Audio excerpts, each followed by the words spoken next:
Ada sebagaimana kita ada saat ini semua karena kasih anugerahnya.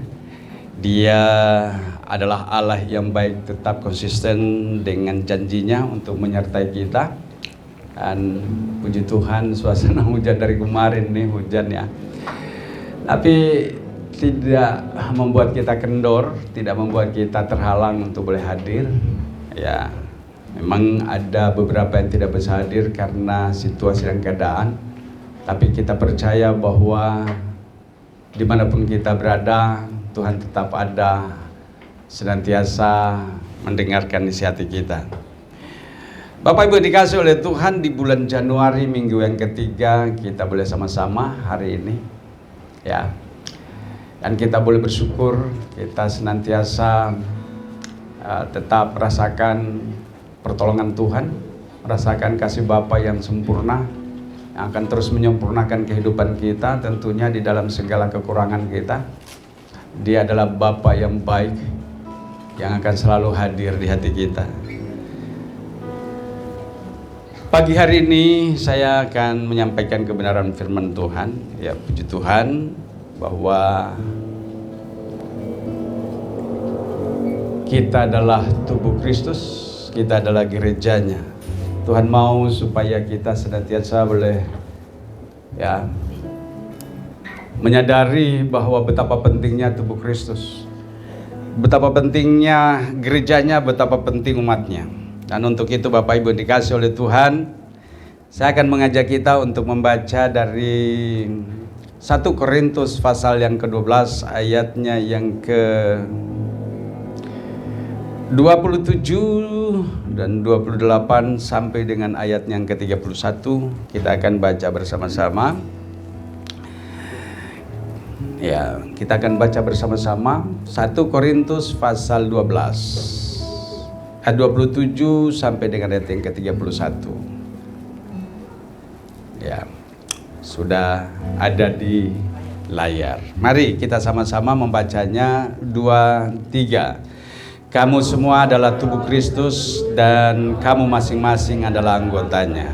Dan Allah telah menetapkan beberapa orang dalam jemaat.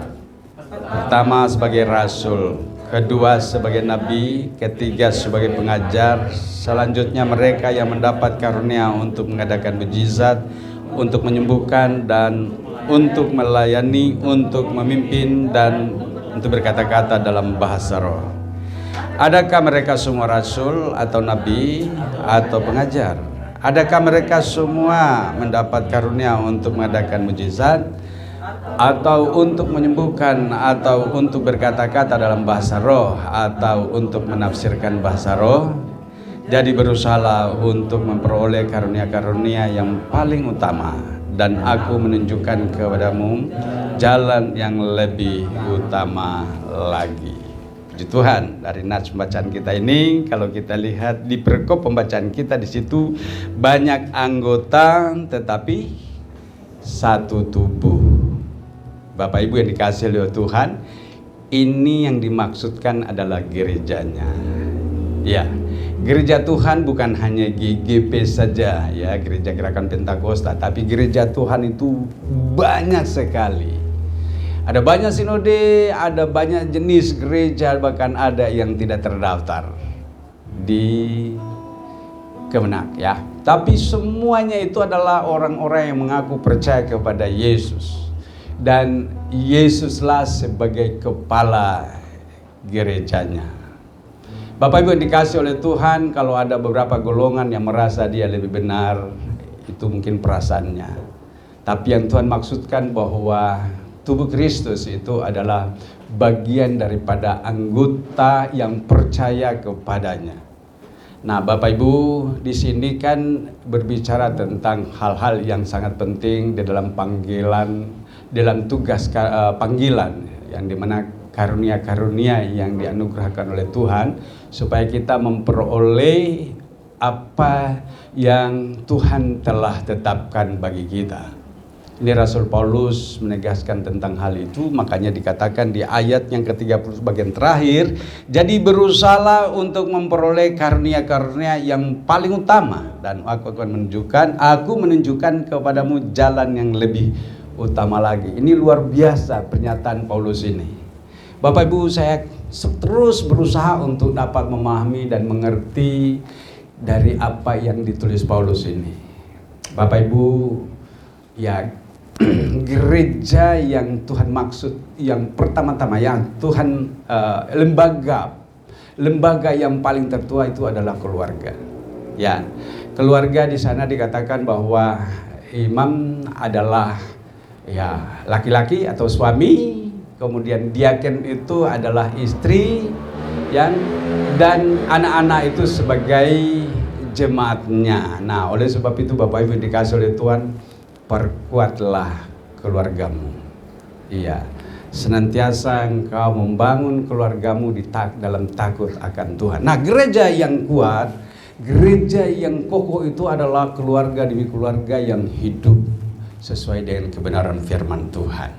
Oleh sebab itu di dalam keluarga harus ada persekutuan yang baik antar keluarga, suami dengan istri dan anak-anak. Harusnya demikian. Oleh sebab itu Tuhan mengasihi keluarga yang takut akan Tuhan. Dan pastinya gereja yang terdiri dari keluarga-keluarga yang kokoh akan menjadi gereja yang teguh, gereja yang kuat. Bapak Ibu, kita terus menekankan bahwa gereja ini adalah gereja yang solid, ya. Menjadi slogan kita. Apa yang menjadi slogan kita? Yang bersama, yang together. Nah, dengan demikian GGP Philadelphia akan menjadi gereja yang teguh. Baik Bapak Ibu dikasih oleh Tuhan, dimulai dari apa yang sudah dinyatakan di sini. Kamu semua adalah tubuh Kristus dan kamu masing-masing adalah anggotanya. Taulah kita seharusnya memang gereja ini terus dipenuhi dengan orang-orang yang takut akan Tuhan, sehingga karunia-karunia itu akan diterima oleh setiap jemaat. Bukan yang disebut dengan gembala atau majelis saja, tetapi bahwa semua jemaat itu harus berusaha. Di situ dikatakan berusahalah, ya, supaya kita mendapatkan karunia-karunia. Karena kalau bicara karunia-karunia bukan karena dia gembala, bukan karena dia majelis, tetapi karunia-karunia yang Tuhan maksud di situ adalah karunia yang diberikan kepada semua, karena kita semua berhak untuk mendapatkannya. Katakan amin. Semua jemaat itu harusnya dia memahami dan mengerti bahwa jemaat itu memiliki hak yang sama dengan para majelis dan para gembala. Memiliki hak yang sama. Berjalannya waktulah yang nantinya yang akan menentukan bahwa seseorang itu akan lebih maksimal atau dia hanya biasa-biasa saja atau dia tereliminasi. Ya, yang menentukan itu bukan siapa-siapa, bukan gembala yang menentukan, tetapi nanti dengan sendirinya oleh Roh Kudus yang akan membawa kita untuk memahami dengan baik dan benar bahwa kita terpanggil, terpasang dan dipakai oleh Tuhan. Ada kerinduan yang seperti itu Bapak Ibu? Amin. Seharusnya jangan juga kita memandang saya masih terlalu muda. Tidak, Tuhan mau pakai siapa saja. Ada mungkin orang yang mengatakan saya sudah terlambat, saya sudah tua. Saya mau katakan tidak. Tuhan mau pakai siapa saja yang mau. Mungkin kita berkata, saya mungkin adalah orang yang tidak berpendidikan. Bapak Ibu, Alkitab ini sempurna adanya. Dia pakai orang-orang yang tidak dari kalangan berpendidikan. Dia panggil orang-orang yang biasa-biasa saja. Bahkan dikatakan untuk mempermalukan orang-orang yang berhikmat. Kalau sudah berhikmat itu sepertinya kita berpikir bahwa orang-orang itu orang-orang yang berpendidikan. Ya, secara umum mungkin kita pandang bahwa mereka adalah orang yang berpendidikan. Tetapi secara iman, dalam pertumbuhan roh, dalam pertumbuhan imannya, rohnya yang menyala-nyala itu yang membawa dia akan begitu dahsyat, akan dipakai oleh Tuhan. Nanti kita akan lihat di sini ya. Ya. Bahkan mungkin kita memandang bahwa kayak dia adalah orang yang mungkin harusnya dipasang, yang terpasang di gereja. Belum tentu. Tuhan bisa pakai siapa saja. Iya. Tapi tentunya kitalah yang harus menyadari. Di dalam Kisah Rasul pasal 2 ayat yang ke-38, ya, di sana dikatakan ada kata bertobatlah. Ya. Dimulai dengan kata bertobat. Itu urutan yang pertama, bertobatlah. Coba kita buka di dalam Kisah Rasul itu apa yang dikatakan. Pasal yang kedua.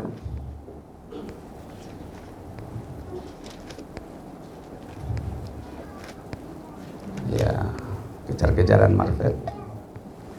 Ya, kita baca bersama. Sudah dapat?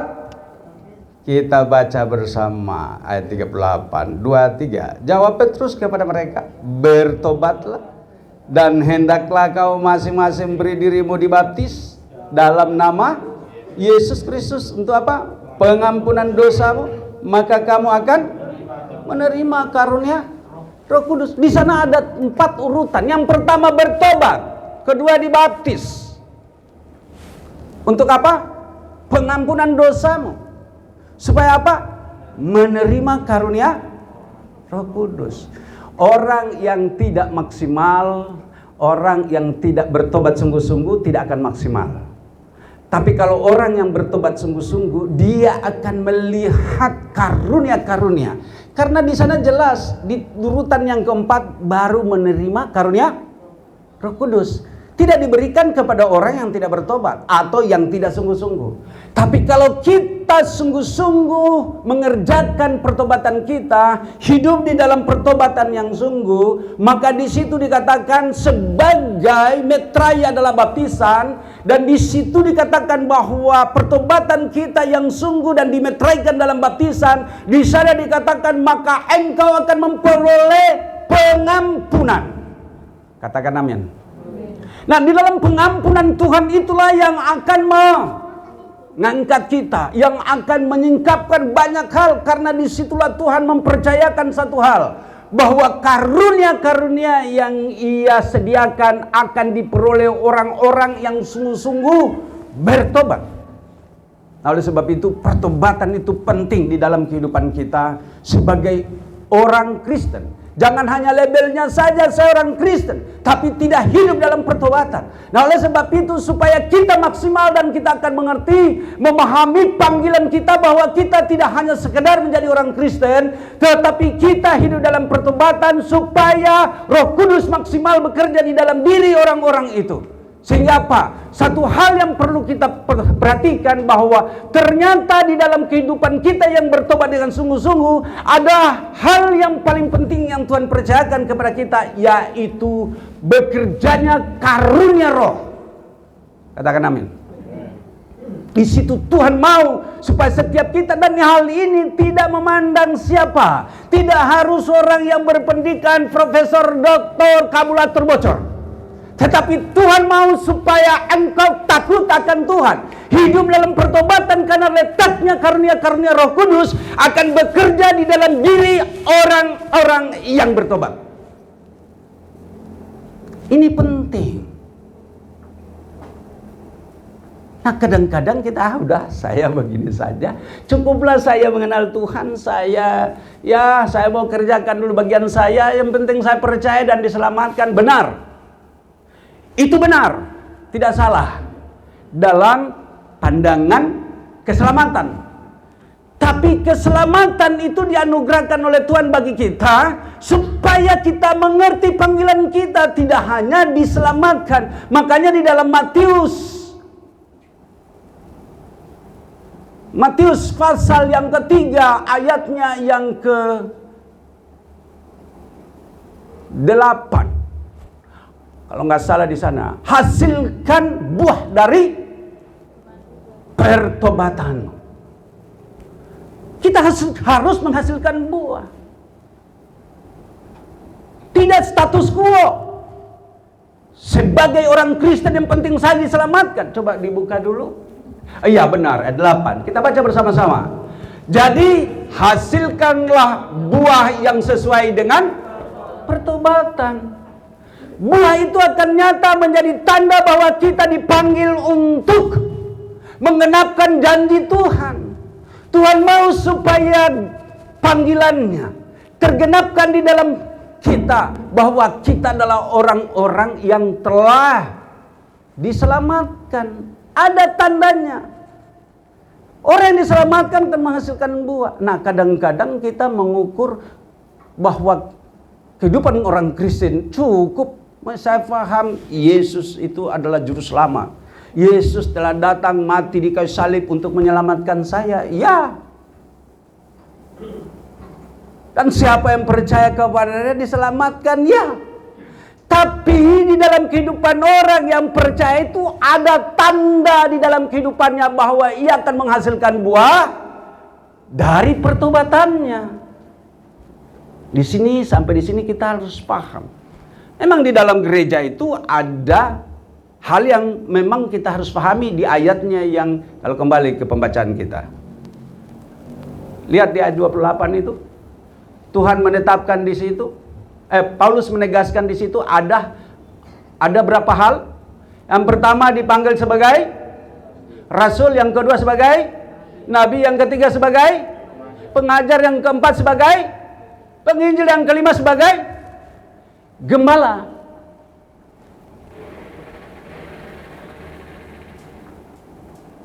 Ini panggilan rasul, nabi, guru, ya pengajar, gembala dan pengajar itu adalah 5 hal yang paling penting diketahui oleh jemaat. Dan hal itu tidak hanya dianugerahkan kepada gembala dan majelis, tidak. Itu diberikan kepada semua jemaat. Tinggal kitanya mau dipakai atau tidak. Maksimalnya karunia, 5 karunia ini bekerja itu akan ada di dalam kehidupan yang sungguh-sungguh. Nah, inilah maka penting sekali untuk kita perhatikan. Bapak Ibu dikasih oleh Tuhan, ayat 28 ini jelas begitu kita baca, kita tahu, oh iya, apakah saya salah satu ada di dalamnya? Iya. Apakah kita di sini dipanggil menjadi rasul semuanya? Di dalam jabatan, jawatan ya, dalam jawatan? Mungkin tidak. Tapi saya mungkin dipercayakan untuk karunia menginjil atau karunia mengajar. Moga-moga ada yang muncul untuk jadi gembala gantikan kami. Ya, kita berharap seperti itu. Ya. Kalau bisa dari saat ini sebenarnya udah muncul orang-orang yang memang terpanggil untuk mendapatkan tugas itu. Ya. Karena tentunya saya kan tidak akan, kalau boleh sebelum umur 70 tahun sudah ada harapan kami. Ya. Ini sudah mau hampir nih. 70 belum kelihatan ini. Belum. Masih sedang berjalan. Ya, masih di dalam proses semuanya. Tapi apakah hanya sebatas itu saja? Tentu tidak. Akan ada perkembangan, ada pertumbuhan. Saya teramat percaya sebentar lagi akan muncul. Bahkan sudah ada sebenarnya yang kelihatan. Tapi apakah kesungguhannya sudah terbukti? Nah, di sini harus disertai dengan sesuatu hal yang sungguh-sungguh. Tapi Bapak Ibu yang dikasih oleh Tuhan, perhatikan di situ bahwa Allah telah menetapkan beberapa orang dalam jemaat. Ya, di situ dikatakan dalam jemaat. Pertama sebagai rasul, kedua sebagai nabi, ketiga sebagai pengajar. Selanjutnya mereka yang mendapat karunia untuk mengadakan mujizat, untuk menyembuhkan, untuk melayani, untuk memimpin, dan untuk berkata-kata dalam bahasa roh. Ayat 29. Adakah mereka semua rasul atau nabi atau pengajar? Adakah mereka semua mendapat karunia untuk mengadakan mujizat, atau untuk menyembuhkan, atau untuk berkata-kata dalam bahasa roh, atau untuk menafsirkan bahasa roh? Bapak Ibu, di sini dikatakan tidak semua, tetapi kita yang telah mendapatkannya. Kalau ada itu, jangan padamkan rohmu, seperti yang dikatakan dalam Roma pasal 12 ayatnya yang keberapa itu? Roma pasal 12, coba buka pasal 12 ayat yang kita lihat. Biarlah roh menyala-nyala dan layanilah. Iya, 12 atau berapa ya?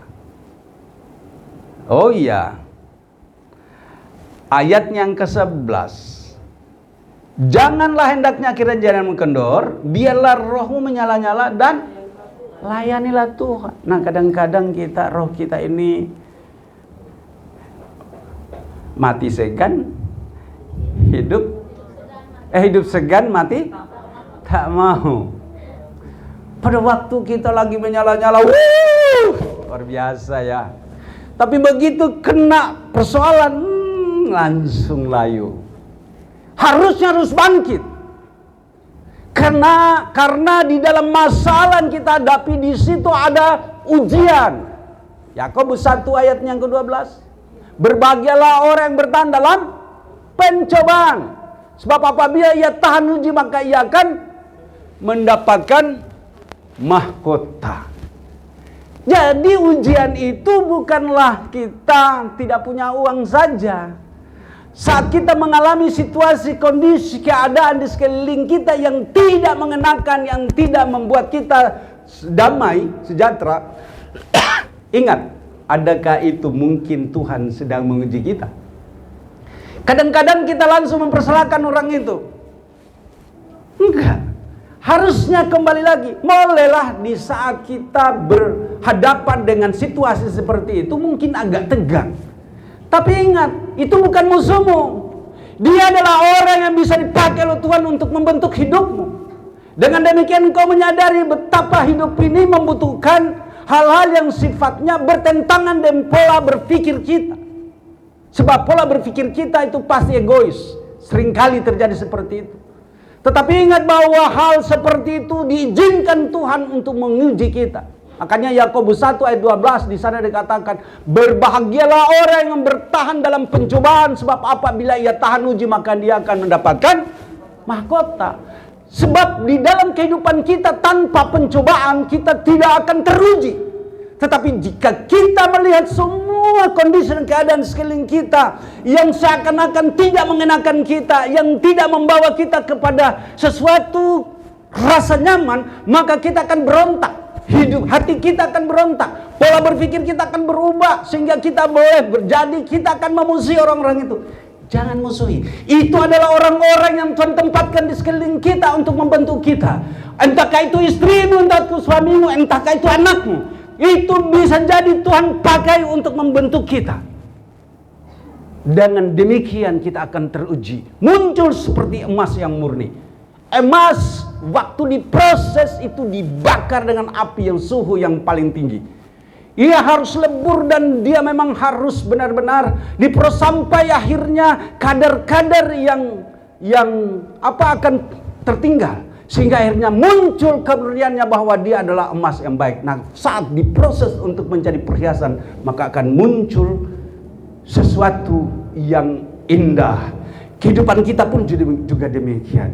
Akan muncul sifat kita, karakter kita yang sesungguhnya kalau ada situasi yang tidak mengenakan kita, tapi kita melihat sebagai sesuatu proses bagi kita. Dengan demikian kehidupan kita akan menjadi orang yang memiliki karakter yang cemerlang. Kita akan menjadi teladan. Paulus di sini menekankan tentang semua ini karena ia telah melewati semuanya, dan dia berdiri di hadapan jemaat dan dia berkata seperti Yesus berkata, ikutlah teladanku. Dan tidak pernah saya melihat rasul yang seberani Paulus mengatakan ikutlah teladanku.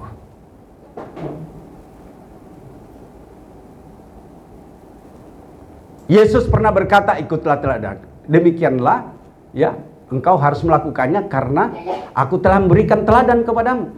Paulus pun juga demikian. Dan tidak ada yang lain kecuali Rasul Paulus yang mengatakan ikutlah teladanku. Jadi kalau kita mengalami proses, ada orang-orang di sekeliling kita yang mungkin memproses kita, jangan musuhi dia.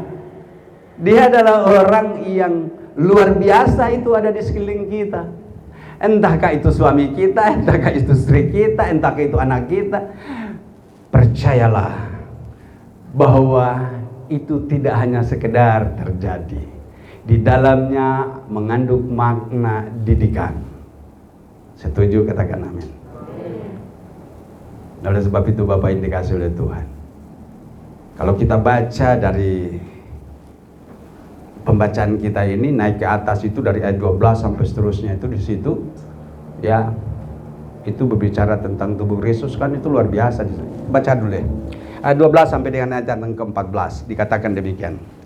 Karena sama seperti tubuh itu satu dan anggota-anggotanya banyak, dan segala anggota itu sekalipun banyak merupakan satu tubuh, demikian pula Kristus. Ayat 13, sebab dalam satu roh kita semua, baik orang Yahudi maupun orang Yunani, baik budak maupun orang merdeka, telah dibaptis menjadi satu tubuh, dan kita semua diberi minum dari satu roh. Ayat 14, karena tubuh juga tidak berdiri dari satu anggota, tetapi banyak anggota. Bapak Ibu dikasih oleh Tuhan, gereja ini boleh ada selisih paham, tapi itu bukan musuh. Katakan amin. Iya, kita boleh selisih paham, tapi itu bukan musuh. Ada perbedaan pendapat, itu kekayaan. Ingat itu. Ada perbedaan pendapat, jangan sakit hati. Ada perbedaan pendapat, itu adalah proses pembentukan iman. Di situ. Ya, itu adalah cara Tuhan untuk membentuk kita.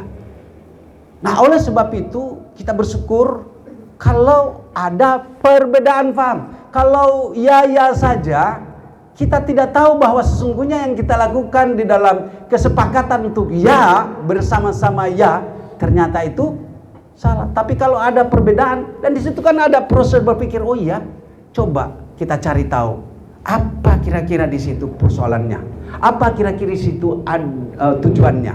Kan pasti ada tujuan. Dalam perbedaan itu ada tujuannya. Perbedaan itu untuk mengajak kita berpikir lagi, untuk berpikir lagi. Kami sering berdiskusi, ya. Dan kalau ada perbedaan itu kekayaan. Jadi jangan sampai kita merasa bahwa perbedaan itu adalah permusuhan, adalah ketidaksepakatan. Belum tentu. Karena di dalam perbedaan itu bisa jadi itu hal yang belum muncul aslinya, tapi lewat perbedaan kita sama-sama untuk melidiki, sehingga muncul sesuatu yang baru di dalam pandangan kita, yang mengubah paradigma kita, mengubah kehidupan kita, dan bahkan karakter kita. Ini kan luar biasa. Nah, puji Tuhan. Makanya di sini dikatakan bahwa dalam anggota tubuh Kristus itu ada perbedaan-perbedaan. Nah, ayat 15. Andai kata kaki berkata, aku bukan tangan, aku tidak termasuk tubuh, jadi benarkah ia tidak termasuk tubuh? Ayat 16. Dan andai kata telinga berkata, karena aku bukan mata, aku tidak termasuk tubuh, jadi benarkah ia tidak termasuk tubuh? Andai kata tubuh seluruhnya adalah mata, di manakah pendengaran? Andai kata seluruhnya adalah telinga, di manakah penciuman? Ini kan luar biasa. Artinya tubuh itu pasti beda. Tangan beda dengan kaki, kepala beda dengan kaki, ya. Dan ini semua adalah perbedaan yang menunjukkan bahwa ada tugas masing-masing. Kepala di mana pikiran kita berpikir, sehingga akhirnya di dalam gerakan-gerakan tertentu itu ditangkap oleh anggota tubuh yang lain. Tapi kembali lagi bahwa Kristus adalah kepala yang mengontrol semua kegerakan kita. Disinilah sebenarnya kita sadar, oh iya, betapa pentingnya orang lain yang ada di sekeliling saya. Betapa pentingnya saya boleh berteman dengan orang-orang yang tidak hanya ya saja. Ya, penting itu. Kalau ya saja, ya, kalau di sini gembalanya bawa ke jurang, semua mau terjun nggak? Tentu tidak kan? Seharusnya seperti itu. Nah, oleh sebab itu, pola berpikir kita boleh ada perbedaannya, tapi itu jangan dijadikan suatu masalah untuk membuat kita bercerai-berai. Tetapi mari untuk kita pikirkan bersama. Bapak Ibu dikasih oleh Tuhan, dalam hal inilah kita mengerti bahwa ternyata tubuh Kristus betapa pentingnya. Ada peranan masing-masing di dalam tubuh Kristus. Nah, inilah gambaran yang diberikan di dalam ayatnya yang ke-28. Di sana ada rasul, ada nabi, ada pengajar, ada gembala, dan ada penginjil. Ini penting. Nah, itulah yang memperlengkapi pelayanan gereja. Dan hal itu tidak diberikan hanya kepada gembala atau majelis. Tuhan berikan itu kepada semua kita jemaat yang ada. Dan terbukti, saya adalah jemaat sebelumnya. Saya adalah orang yang tidak mengenal Kristus sebelumnya.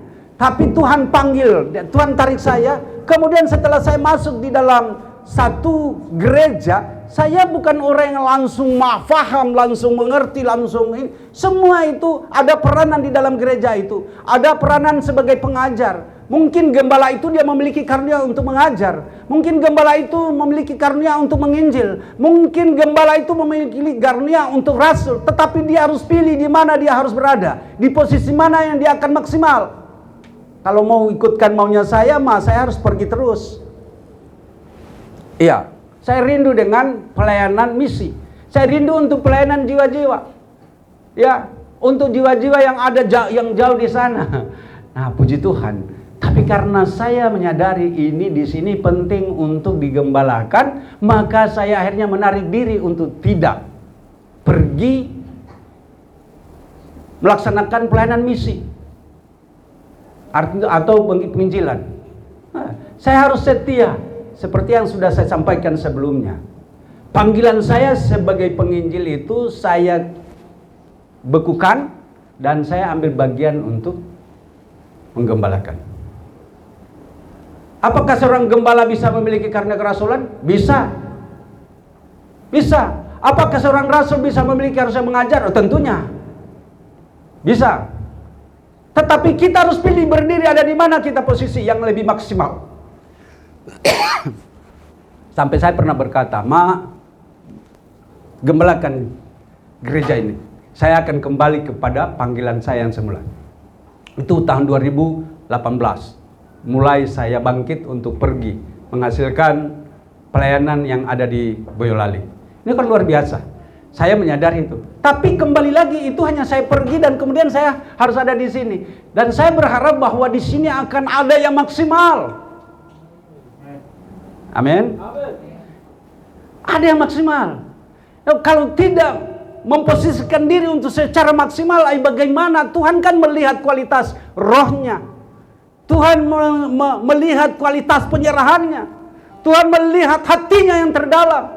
Kepada siapa dia akan meletakkan tanggung jawab itu? Kepada siapa dia akan meletakkan karunia-karunia ini? Karunia-karunia itu bekerjanya harus di dalam kehidupan yang tadi pertama. Bertobat, baptis untuk pengampunan dosa supaya apa? Karunia itu maksimal. Tapi mungkin saja pertobatan kita tidak sungguh-sungguh. Maka panggilan kita tidak maksimal. Tapi kalau kita sungguh-sungguh menangkap dengan baik bahwa Tuhan memanggil kita tidak hanya kita hanya berjalan di air yang sebatas mata kaki. Tuhan tidak mau memanggil kita hanya berjalan di air hanya sebatas lutut. Tuhan tidak mau hanya sebatas pinggang. Bahkan Tuhan tidak mau hanya sebatas bahu. Tetapi Tuhan memiliki pengharapan kepada setiap umat manusia yang menyatakan mau bertobat supaya ia berharap hanya kepada Tuhan, maka dia harus berenang, berusaha untuk memiliki semua apa yang Tuhan berpercayakan dalam karunia-karunia itu. Kalau kita masih sampai di bahu, kita masih ada, wah ini pijakan saya masih ada, masih aman. Tapi coba perhatikan kalau kita di air yang dalam, apa pengharapan kita? Kita supaya kita sampai kepada tujuan kita. Iya, makanya tenggelam di dalam kasih Kristus. Ada amin? Iya, tenggelam dalam kasih artinya sepenuhnya penyerahanmu kepada Tuhan. Maka engkau akan maksimal di dalam pertobatan, maksimal di dalam panggilanmu, akan menerima karunia-karunia itu secara maksimal. Karena Tuhan membutuhkan orang-orang yang menyerahkan diri totalitas. Ini penting. Dengan demikian, kata Paulus di ayatnya yang ke-31 ini. Mari kita baca bersama-sama untuk mengakhiri khotbah ini. Jadi, berusahalah untuk memperoleh karunia-karunia yang paling utama, dan aku menunjukkan kepadamu jalan yang lebih utama.